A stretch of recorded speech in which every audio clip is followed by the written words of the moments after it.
né? Se você não tem vergonha, melhor dizendo, se você não tem vergonha do que você está lançando, é sinal que você está demorando. Entendeu? Então, hoje é muito mais sobre você sair fazendo, ter vergonha do que você está fazendo e ir melhorando essa coisa, paradoxalmente.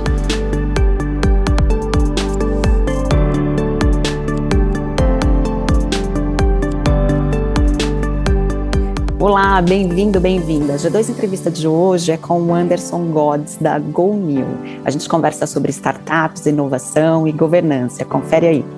Anderson Godz, super obrigada, eu estou muito feliz da gente ter conseguido fazer esse bate-papo aqui. A gente estava antes aqui no começo conversando que eu sou uma stalker sua, que fiquei lá insistindo, não, vem falar comigo, vem gravar comigo, eu preciso falar com você, né? E aí eu sei que a sua agenda é super complicada, mas eu acho que a nossa conversa aqui vai ser muito legal. Te agradeço muito pelo tempo desde já. Que isso, eu que te agradeço, muito obrigado pela oportunidade da gente falar um pouquinho mais aí sobre o propósito, aquilo que a gente tem construído aqui na GoNew e os nossos estudos, né, nessa comunidade tão bacana aí que eu tenho o privilégio de liderar.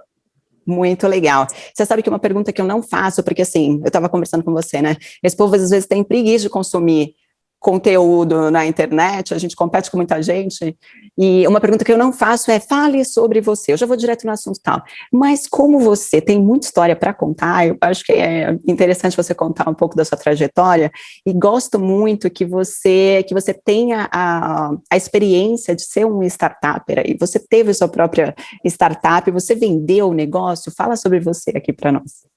Legal, eu acho que a gente está passando por momentos, né, em que os ciclos estão mais curtos, né? Então, se você pegar assim, isso começa com os nossos produtos, das nossas empresas, né?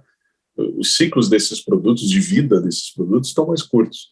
Isso deságua no próprio ciclo empresarial, né? As nossas empresas, elas estão passando por ciclos que são mais curtos, e acho que também acaba impactando o ponto de vista pessoal, os ciclos pessoais, né, a gente vai passar a se reinventar, né, quer dizer, várias vezes aí no decorrer das nossas carreiras.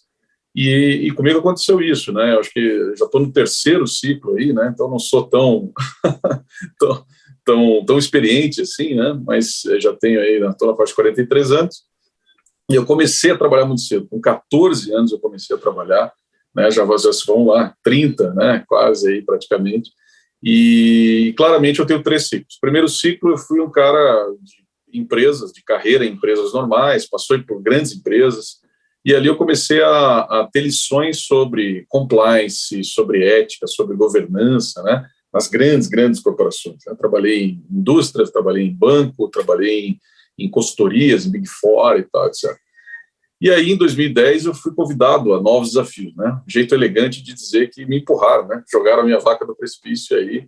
E eu falei assim, caramba, o que eu vou fazer da vida, capítulo 1? E aí, fiz uma viagem e tal, fui para Londres, conheci um pouquinho a cena, isso era 2010, e voltei dessa viagem impactado, assim, eu vou criar um negócio.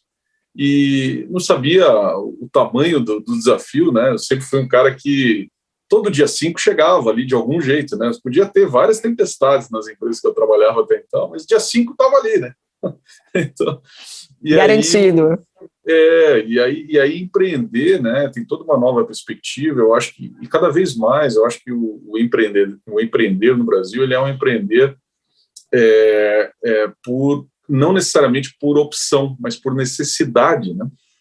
A gente tem que sobreviver, a gente tem que e aí remonta a questão do encurtamento do ciclo de vida empresarial, dos produtos, quer dizer, a gente tem que se reinventar, a gente tem que tomar melhores decisões diariamente nesses empreendimentos para, paradoxalmente, né, mais risco no curtíssimo prazo para, paradoxalmente, perenizar os negócios. Olha só que interessante, né? E aí começou aí um segundo ciclo, criei um negócio que agora deram um nome bonito, né, que é a tal da startup, né? Mas em 2010 o nome era mais ou menos como dar um jeito de pagar as contas da casa. Esse era o nome. E aí, durante 5 anos, eu tinha um sócio, 20 anos mais velho que eu, aprendi muito com ele, né? Mas a gente tinha expectativas diferentes, né? Princípios, por vezes, diferentes em relação a algumas coisas. Esse segundo ciclo me deu lições sobre o relacionamento societário, né?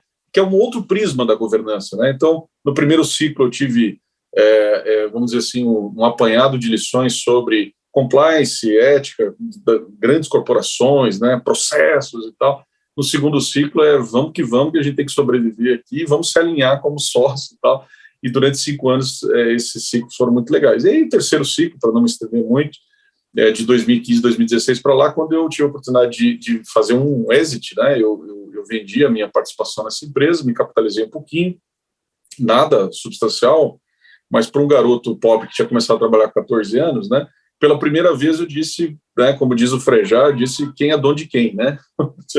E aí eu comecei a dizer, tá, o que eu vou fazer então? Daí criei um fundo de investimento em startups, e aí comecei a estudar profundamente a governança, aquela que eu conhecia lá atrás das grandes empresas. Eu falava, mas para as empresas às quais eu vou investir, os conselhos, o board member que eu preciso ser desses investimentos, acompanhar esses ativos, essas startups e tal, eu não posso fazer isso com aquele controle que as grandes empresas fazem, né, a respeito dos temas relacionados à governança, compliance, etc. Eu preciso fazer isso de alguma maneira. Foi daí que surgiu, né, o Speed and Sum Control, né, que está aqui nas camisetas, estereotipado, né, na camiseta de banda de rock de startup aqui, mas que eu, no nosso papo, explico um pouquinho, que é um pouco da maneira como a gente acara um assunto extremamente chato, né? Governança é um assunto que a gente, na sexta-feira, 6 horas da tarde, não vai abrir um chopp, um vinho, para discutir governança, mas a gente está tentando chegar lá. Tá bom? Muito bacana, assim. E me fala, o startupper tem faixa etária? Porque qual que é o estereotipo do startupper? Ele tem que ser jovem, tem que ser moderno, o cara sai da onde, né? Eu fico me olhando aqui. Tem que usar camiseta, né? Pois é, né? Como é que é esse cara? Mas assim, eu acho as histórias são muito, muito interessantes e geralmente são muito jovens e que se atrevem no empreendedorismo. E aí tem essa oportunidade de também de se afastar, né, do negócio. Pronto, criei, mas agora eu tenho uma oportunidade de venda desse negócio, né? Parece que todo mundo está seguindo o mesmo ritmo, vende e depois começa a investir em novos negócios.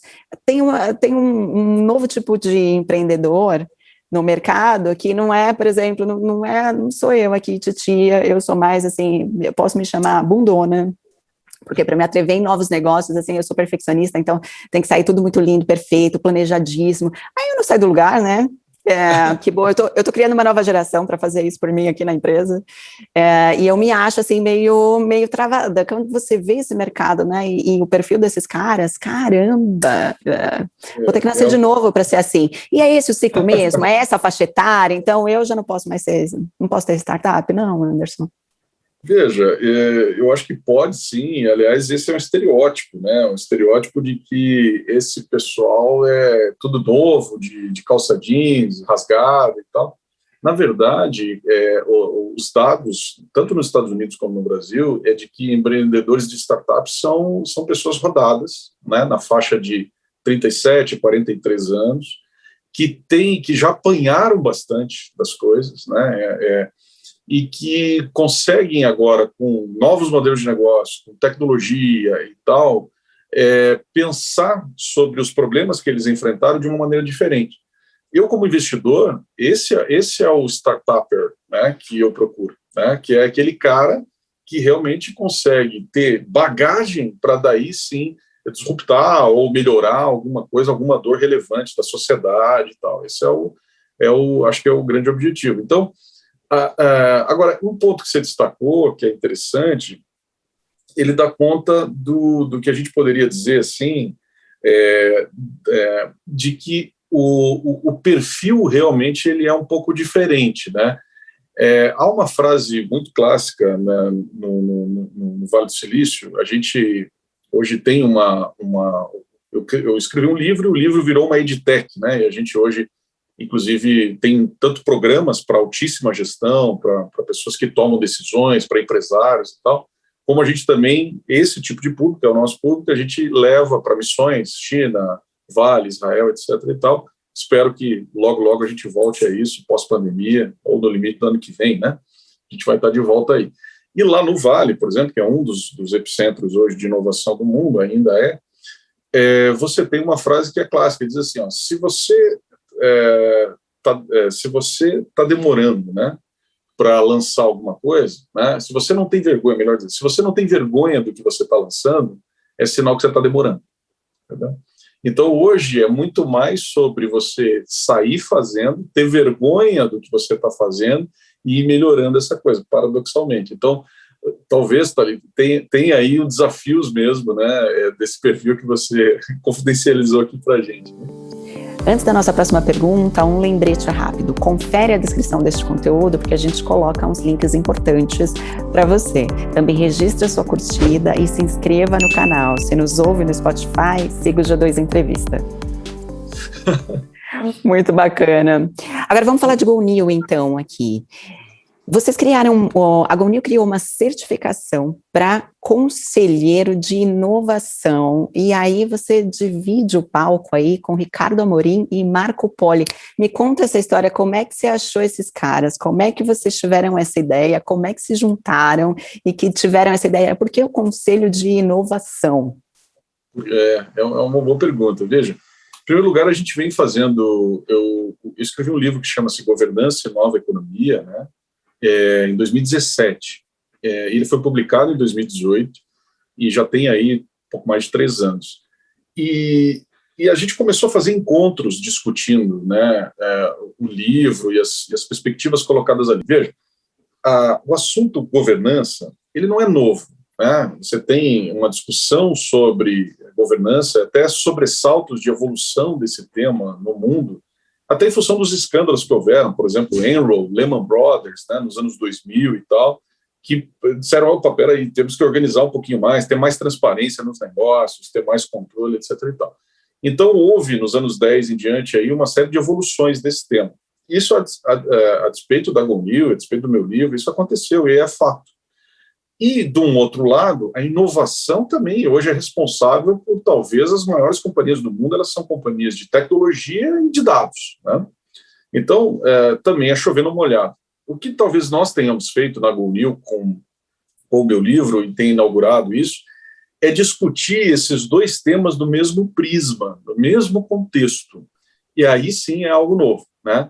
E o que significa discutir governança e inovação sobre o mesmo prisma? Eu estou lançando agora um novo livro que chama-se A Era das Contradições, porque é tudo que a gente tem aprendido até então. Reunir governança e inovação é muito sobre contradições. Que tipo de contradições? Velocidade empresarial tão requerida agora e controle. Puxa, mas como é que eu tenho velocidade e tenho controle? Choca. Né? O avanço da tecnologia e o uso ético dessa tecnologia, seja dos dados que a gente tem acesso das pessoas, ou seja, tecnologias de melhoramento humano, como as HETs, né? Chipzinho no cérebro e tal. A gente vai estar tendo que tomar decisões éticas sobre o uso dessas tecnologias cada vez mais. Já está aí o Elon Musk com o Neuralink, etc. e tal, né? Então, outras contradições que se avizinham e são muito fortes. Você tem, por exemplo, a legislação dessas inovações versus o avanço dessas tecnologias, e aí discussões muito fortes do tipo assim, puxa, é legal você legislar e regular uma inovação logo no início que ela surge? Ou eu preciso esperar ela ser mais desenvolvida para entender todos os aspectos e impactos que ela tem para ter uma regulação melhor? Então, tem prós e contras dessas duas coisas. Patinetes estão aí para explicar para a gente, quer dizer, a inovação vem, rompe, daqui a pouco some e tal. E como é que fica a regulação nesse bojo, né? As redes sociais, por exemplo, é um tipo de inovação que demorou muito tempo para a gente se preocupar do ponto de vista de regulação. E agora talvez ela esteja muito grande para ser regulada. E aí o esforço para regular é muito difícil. Então, você vê claramente um avanço regulatório dos países, dos estados, contra as big techs e tal. Né? Então, eu fui longe aqui, mas só para dizer que a gente vive um momento de discussão de muitas contradições, e a GoNew nasceu para isso. Nós já formamos hoje mais de 650 pessoas em vários programas, esse que você citou, que é comigo, o Ricardo Amorim, né, e o Marco Poli. Ele é um dos programas, mas a gente tem uma esteira deles, né? Tem um que é comigo, o Guilherme Benchimol, tem outro que é comigo e o queridíssimo Salim Ismail, fundador da Singularity University, né, que fala sobre novo poder, é uma outra perspectiva. Então, tudo que está envolto à alta gestão, tomar melhores decisões digitais, a inovar a governança, fazer controles voltados ao futuro, né, fazer algum controle, né, não é ter todo o controle, mas também não é ter nada de controle, senão a gente não vai muito longe. Tudo que significa governar a inovação também na alta gestão, nos conselhos empresariais, estão dentro desse âmbito da GoNew, dos programas que nós temos. E esse que você cita, que é o de certificação, foi o primeiro do país de inaugurar, né? Ele é um programa denso, tem mais de 100 horas, talvez hoje seja o principal centro gravitacional de discussão da alta gestão brasileira, dos empresários, né, dos conselhos de administração, sobre como tomar melhores decisões digitais de alto nível. A gente carece disso e, certamente, a pandemia também criou um pouco esse senso, né, no empresariado brasileiro de que é preciso digital urgente, né? E a gente cresceu até muito em função disso aí nos últimos 1 ano e meio. Não, é interessantíssimo, e é isso, né, muito diferente. Assim, eu percebo que, não sei se você tem essa sensação também, o empresário, né, o gestor, ele tem cada vez menos tempo, só que ele precisa continuar estudando, né. Teve uma época que a gente trabalhava com saúde, e o médico, o profissional de saúde, ele estuda a vida inteira, não tem essa de parar. A gente quer uma coisa mais rápida, com conhecimento, ter um conhecimento mais rápido, e esse tipo de proposta cabe no bolso do tempo, né? Então eu consigo me inteirar de temas como esse, né? Inovação, governança. Agora tem um nome bonito, uma sigla bonita, ESG, mas é isso, a gente está falando do mesmo assunto, né? As empresas já cuidavam do meio ambiente, já faziam social, e governança sempre teve que existir. Mas é tão legal, tão bacana ouvir de gente experiente aí como vocês, muito legal. Agora, me conta uma coisa, inovação, eu sou sócia da G2, eu sou CEO, meu papel é de CEO, eu fico ali com operação, mas eu sou sócia. Se minha empresa não é inovadora, a culpa é minha, Anderson, é a minha responsabilidade de trazer a inovação para a minha empresa, ou é uma cultura? Eu poderia implantar uma cultura de inovação, porque, queria, na sua opinião, qual que é a prioridade disso? Como é que as empresas têm que tratar a inovação, né? Com que prioridade? Porque a gente fica sempre naquela correria, meu Deus, deixa eu ver esse fluxo de caixa, deixa eu ver como é que está o competidor ali, se eu estou realmente competindo com ele bem, se ele está na minha frente, e aí talvez a inovação eu deixo lá, último da fila. O que você acha disso? Eu acho que as grandes empresas, de uma certa forma, ela já tem, eu brinco que ela já tem seu escorregador, seu puff, sua startup de estimação, né? Todas isso aí. E aí, quando você começa a ir para uma realidade brasileira, que é os grandes empregadores desse país, que é a média empresa, a pequena empresa, né? Mesmo as startups, scale-ups, né? Essas empresas que são pequenas e médias, mas são mais digitais, elas também estão diante desse contexto de que eu preciso, definitivamente, as empresas precisam inovar e estar muito atualizadas em relação a isso.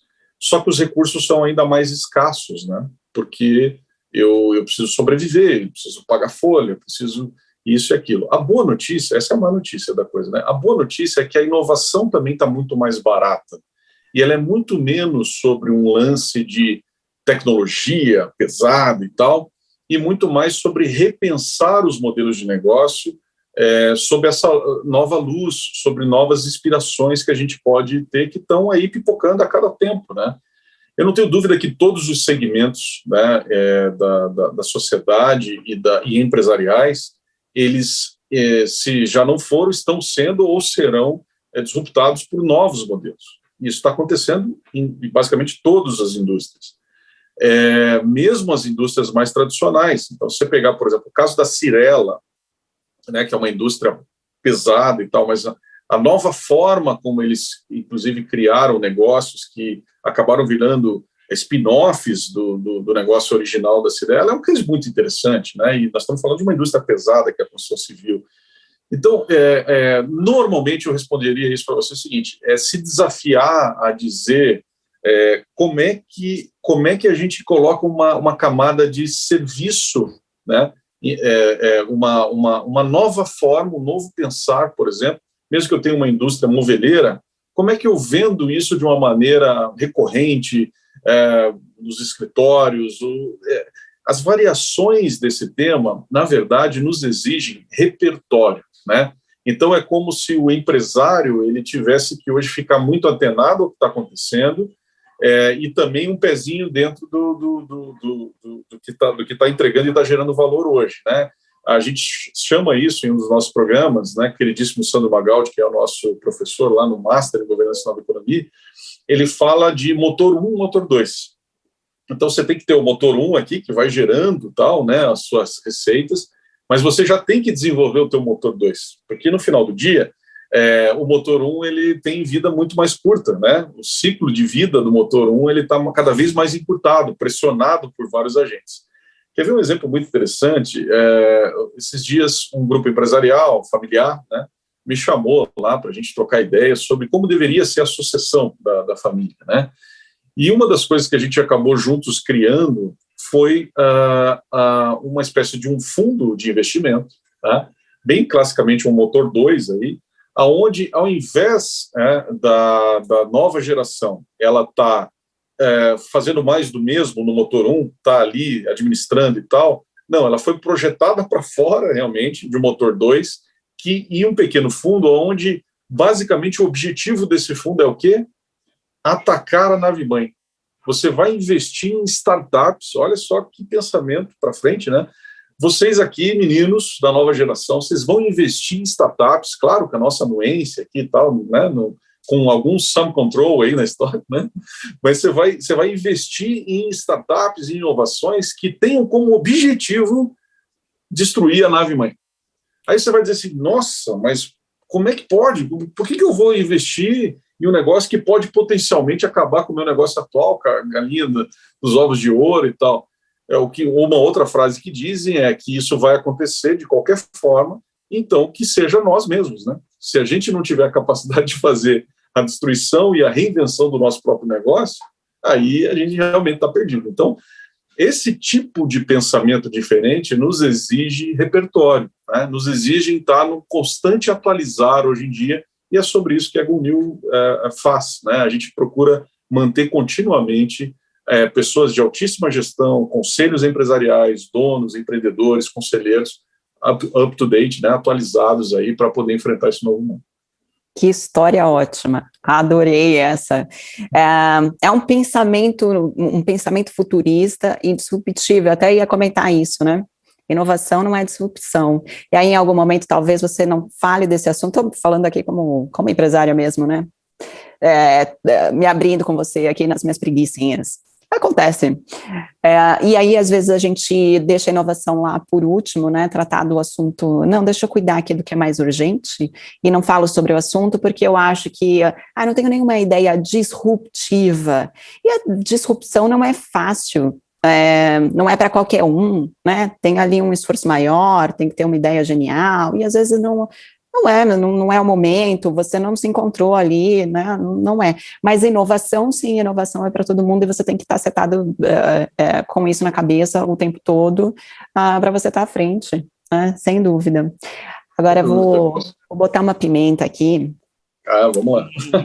Né? Vamos lá polemizar, que eu vi que você já enfiou o pé na jaca mesmo, então quero só aproveitar disso, fuçando aqui no que você anda conversando aí com as pessoas e se comunicando. Eu vi a sua coluna falando sobre a Anitta no board da Nubank, e aí você citou até outros casos. Agora eu queria que você me explicasse que movimento é esse, porque parece mais marqueteiro do que... Eu fico imaginando o seguinte, a Anitta quem é? Ela é uma artista do funk, e aí ela tem todo um comportamento de artista. Quando eu trago esta pessoa para o board, para o conselho da empresa, o que é que eu estou querendo mesmo, de verdade? É simplesmente atrair o mesmo público da Anitta? A Anitta vai sentar lá na mesa do Nubank, dar sugestão mesmo, dar pitaco? Conta aí, dá sua opinião sobre esse tipo.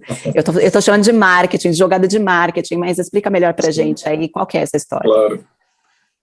Bom, em primeiro lugar, dizer assim, eu falei isso no vídeo, o vídeo deu uma viralizada um pouquinho, mas repercutiu bastante, porque eu não morro de amores pela Anitta, nem musicalmente, né, e nem por muitos dos valores que ela prega ou das condutas que tem. Mas na Go New a gente tem um espaço generoso ao contraditório, não à toa o nome do meu novo livro era das contradições. E isso, o fato de não concordar com algumas posturas não me impede de olhar para isso com uma perspectiva interessante, né? Veja, o Nubank é um negócio digital, então já parte daí. A Anitta, eu não estou falando de marketing aqui, ela entende do que talvez seja hoje um dos principais ativos a serem disputados no mundo dos negócios digitais, que é o ativo da atenção, né? Você tem uma era de excesso de informação, na verdade. A gente não dá conta nem do WhatsApp mais hoje em dia, né? Certo? Então, como é que faz para uma empresa que é digital, tudo bem, estabelecer estratégias, estabelecer formas de disputar essa atenção para poder escoar, vender os seus produtos e tal? É uma lógica de funil, né? E pensar sobre isso, estabelecer novas estratégias sobre isso, precisa ter alguém sentado na alta gestão de um negócio que é digital, contribuindo com esse tipo de perspectiva. Então, eu super concordo. Eu, no lugar do Davi, com certeza, né, o Davi, presidente do Nubank, com certeza tomaria a mesma decisão se tivesse essa oportunidade, né, e de trazê-la a despeito de concordar ou não com algumas de suas posturas. Obviamente que isso traz para a empresa alguns riscos reputacionais diferentes, e nós estudamos isso também em Go New. Há uma hiperexposição digital, há uma necessidade de que as empresas se posicionem diante de muitos conflitos do mundo. Eu chamo isso de improposal, escrevi isso lá atrás no livro de 2017. Ok, mas vamos separar um pouquinho, porque existem mitigações para esse tipo de hiperexposição digital e para o risco reputacional, eventualmente, de comportamentos ali. Mas só pensando, uma das coisas que são importantes e relevantes aí veja, disputar a atenção é sobre ser um pouco também contundente nos seus posicionamentos, ter um pouco de atitude, muitas vezes, diferente, né, para que você consiga se desvencilhar da maioria. E esse tipo de pensar, ela tem 54 milhões de seguidores no Instagram. Ela tem 100 milhões de patrimônio de dólares em patrimônio pessoal, né, porque ela articula muito bem, né, as coisas. Você pode ver que ela faz parcerias com o sertanejo, parcerias com tal coisa e tal. E você no exterior, vê né? Ela, assim, quando você pensa em cantora de funk, primeiro vem ela, depois as outras, né? Ela se lançou nos Estados Unidos, América Latina, né? Sem dúvida. Então eu acho assim, eu vejo claramente a contribuição dela como uma pessoa que entende estratégias para o digital de disputar a atenção das pessoas, né? E fazer essa provocação para uma empresa digital, eu acho que tem muita relevância aí. E esse foi o meu posicionamento, a despeito de aqui em casa o pessoal me cobrou. Mas, assim, era o que eu pensava. Eu falei, gente, e o risco? Você fica vendo... Agora a gente está tendo as Olimpíadas, né, e vendo, nossa, quanto talento o Brasil tem, né, e quão pouco se investe nesses talentos, né, você falou da XP é patrocinadora, acabei de passar, voltei de férias ontem, passando no aeroporto, né, tá lá, a XP é investidora, né, de um nadador, então, é super bacana, e aí a gente fica vendo esses escândalos, né, o jogador de futebol, aqui é o país do futebol, só se mostra futebol, né, e tendo esses talentos e outros esportes que o Brasil poderia investir, e aí você fica vendo os escândalos de jogador de futebol, né, é tanto mau exemplo, e aí a marca vai, tira o patrocínio, né, é uma loucura. Então eu pensei a mesma coisa, falei, e o risco disso? Porque ela é uma artista, ela não tem que se comprometer, né, a ter uma postura diferente, porque ela assinou com o Nubank. Ela é funkeira, ela é muito, muito bem resolvida, né? E como é que a empresa avalia esse risco, né, de trazer uma artista como essa para o seu board? Mas eu acho interessantíssimo porque é isso, é o que você disse, a contradição e a gente sai pensando no assunto, é o que importa, né? É verdade. O risco, ele existe, não tenho dúvida, e para ambos, tá? Que é uma dimensão que poucos analisaram, porque para ela também é um risco, né? Verdade. né? Então, assim, eu acho que aí os dois precisam ter e discutir muito claramente. Veja, hoje a questão do risco, ela é uma dimensão que nós, vamos esquecer Nubank, Anitta, tal, vamos falar de nós, empresários, nós também estamos expostos a esse risco. Os nossos funcionários, eles estão se cadastrando em plataformas que são, vamos dizer assim, anônimas, né, onde a pessoa pode se cadastrar de forma anônima para dizer como é trabalhar na nossa empresa. Verdade. Essas plataformas já existem.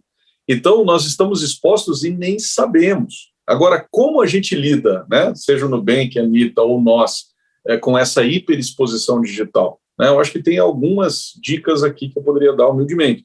Primeiro reconhecer que estamos expostos e ter a noção de que qualquer tipo de posicionamento que nós tenhamos, ou os nossos times, a nossa equipe, que essa a nossa empresa, ela precisa ter cuidado com isso, né? Precisa refletir sobre isso.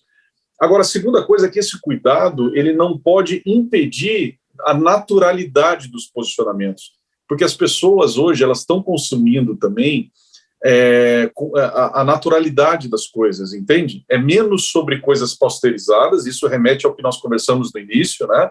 Ou seja, que as pessoas, a gente precisa sair fazendo mesmo, e é muito mais construir com as pessoas do que para as pessoas. Então, essas exposições que existem, em certa medida, elas são aceitáveis, e as pessoas querem essa naturalidade, né? E às vezes a gente não reconhece isso ou quer dourar e tal. Não, é um pouco disso, essa exposição também.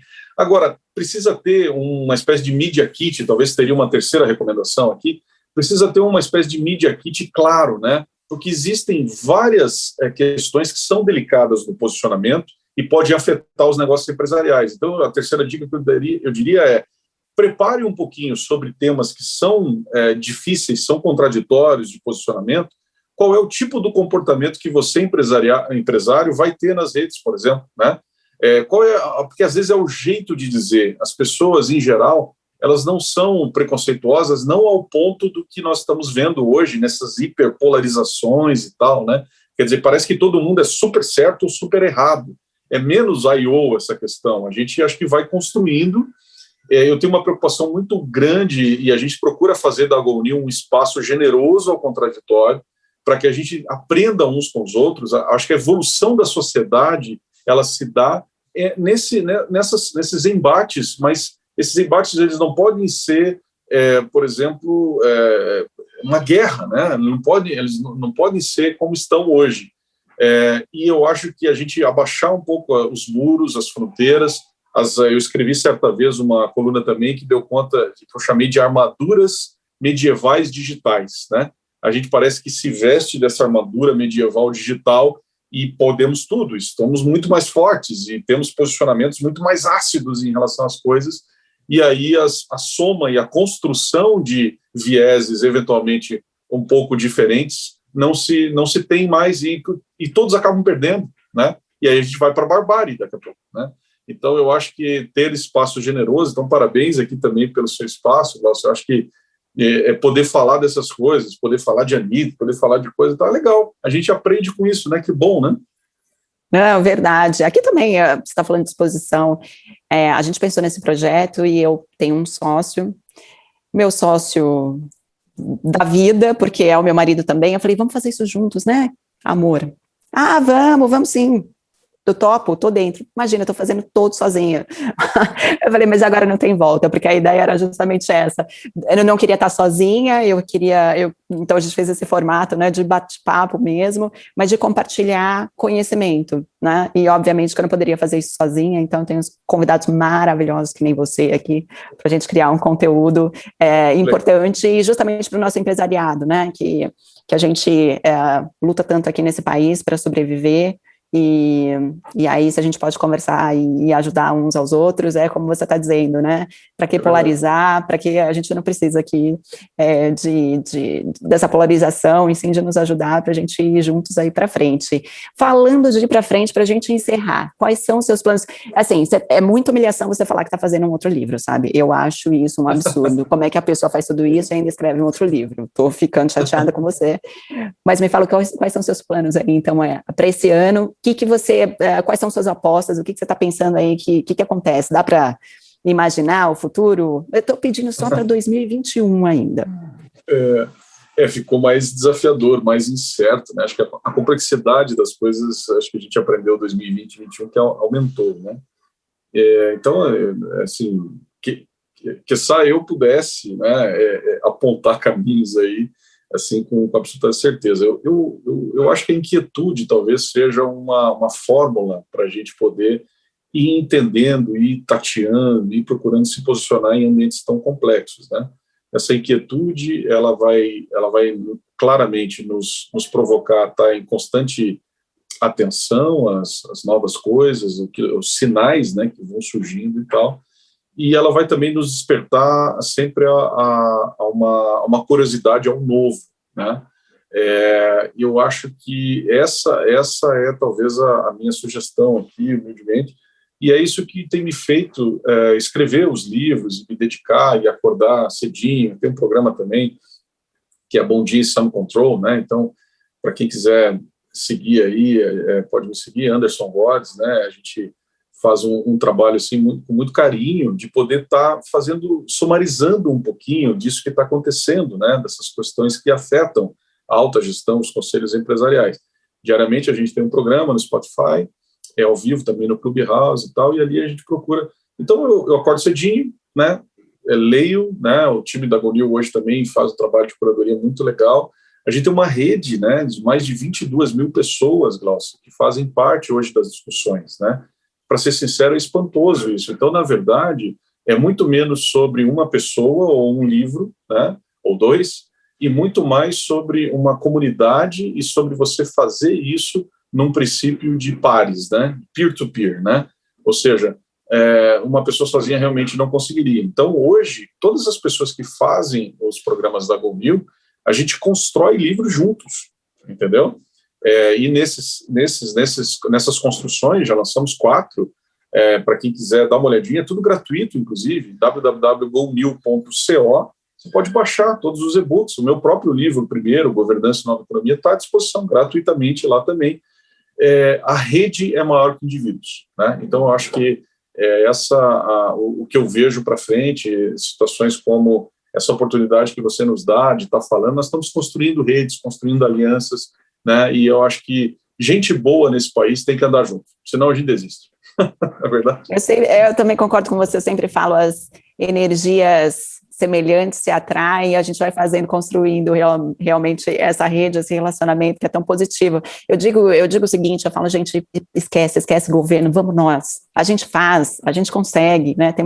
O que você disse, tem muita gente boa e com o mesmo propósito, com os mesmos valores, não é todo mundo ruim, não, né? O brasileiro é aquele que não desiste e que consegue e ultrapassa as barreiras, né? Enfrenta os desafios e a gente sai vencedor.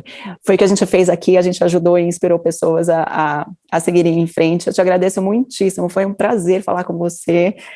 Tem muito conteúdo, é o que eu falei desde o começo, né, que daria para a gente fazer uns 5 programas aqui. Estou muito feliz do resultado da nossa conversa, te agradeço imensamente, Anderson.